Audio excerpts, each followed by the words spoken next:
I want you to hit me as hard as you can.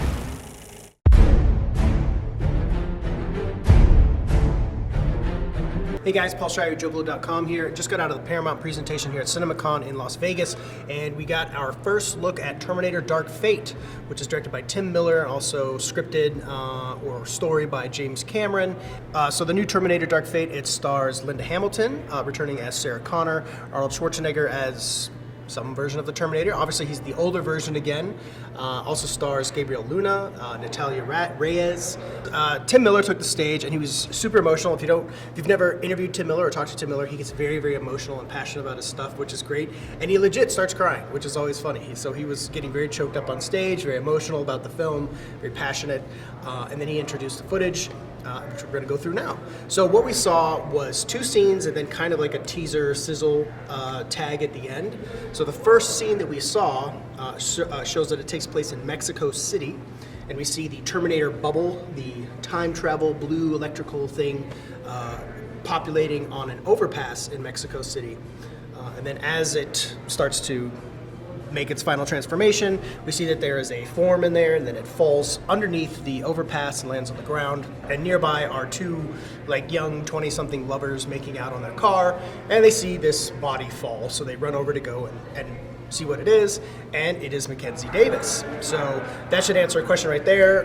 Okay, obviously we know Mackenzie Davis is from the future, but is she a Terminator? Well, I'll tell you in a second. So they help her up, and she's kind of woozy. She's not really seeing, she's kind of, out of it because, well, she just came from the future, time travel. I guess it's kind of taxing. So as they're dragging her, a police car pulls up, and they see her, or these two kids carrying this naked woman. They come up and they're like, hey, what's going on here? Oh, sure, you got a naked lady. You don't know who she is or what's going on. They're like, no, we're just trying to help her. We just saw her fall from the bridge. The one cop leans in and he says, oh yeah, I love when it rains naked ladies.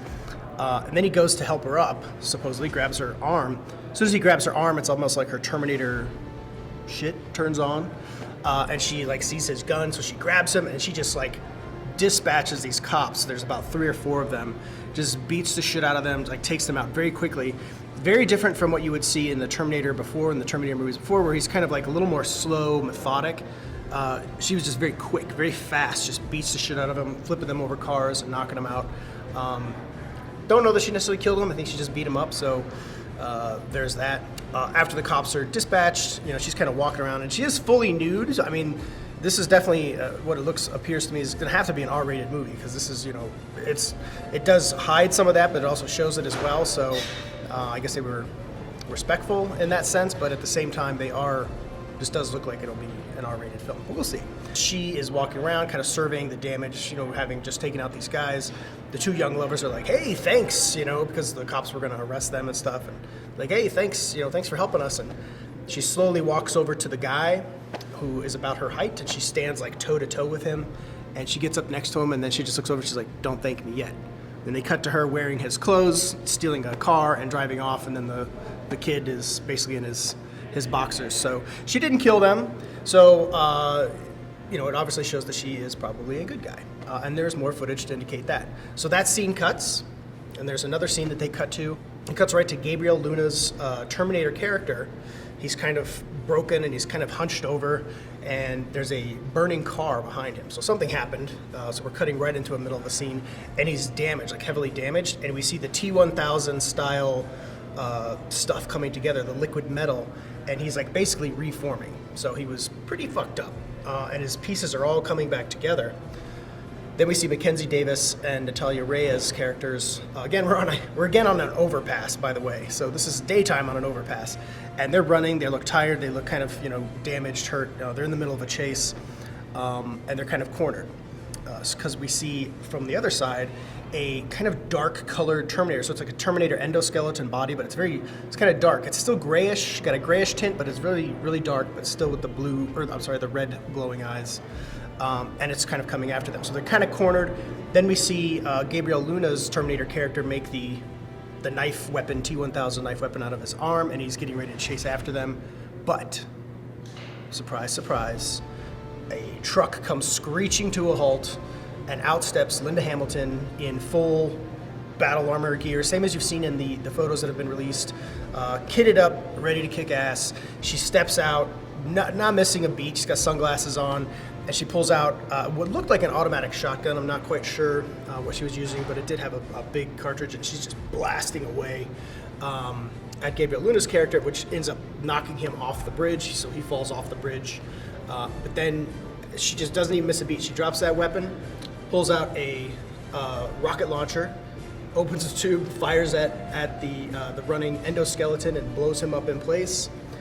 Then she just keeps walking up to Mackenzie Davis and Natalia Reyes' characters, stops, casually just takes out a grenade, pulls the pin, drops it, explosion goes off. She looks over at Davis and Reyes, just like, don't worry, I'll be back. Natch. That's the cut, that's the end of that scene. And then they go into a bunch of images, which, again, you only get to see it once, so I'm gonna just kind of rattle them off what I saw that I can remember. We see like a Humvee getting dropped into a dam by helicopter. We see a bunch of shots from the future with the same planes that they used. Really reminded me of the '84 Cyberdyne planes that they used in Cameron's early film. And then we also saw Schwarzenegger as whatever Terminator he is, coming through a doorway, and his left arm is. The human part is gone, so it's just a robotic left arm. He's a little bloody, battle damaged. We see Sarah Connor, Linda Hamilton, shooting her weapon, firing off it in the distance, and then you have Arnold's Terminator standing right next to her, like in the fight with her, so it's kind of a side-by-side thing. We see a little bit more of Gabriel Luna's character just taking out a whole bunch of dudes. Looked like he was in a police uniform or an army uniform, and he was just slicing and dicing with his T-1000 skills. And we see Mackenzie Davis' character once again, but this time we see her in the future in a soldier uniform, shooting at a whole army of endoskeleton T-800s. I assume T-800s, and blasting away. That's what I can remember from all the footage. Just came by very, very quick. Again, you only get one shot at it, so it's a little tricky. So that's what we saw for Terminator Dark Fate. Afterwards, they had the whole cast come out, including Schwarzenegger. And he says that he has seen the film and that he thinks it's amazing, but what else would he say? I think he said the same thing about Genesis, so you got to be careful. But I will say this, this looks great to me. Terminator Dark Fate, this looks like a true follow-up that you can be excited for, finally. It's got Tim Miller's style, it's got that grace, that kind of like edgy, almost animated feel, not in a bad way. It's just got that darker tone and all the visual flair that you kind of want to see from a Tim Miller film. And then it's just got the characters that you want back. So really having Linda Hamilton back is a huge ace in the hole for this one. So it feels like they're kind of making up for it. And this is a direct sequel to Terminator 2. So whatever Part 3, Rise of the Machines, Salvation, and Genesis, you can still like them, but they don't really exist in this timeline. So that's what we saw for Dark Fate. I can't wait for you guys to see however they cut this out and bring it out. It won't come out the way they showed it.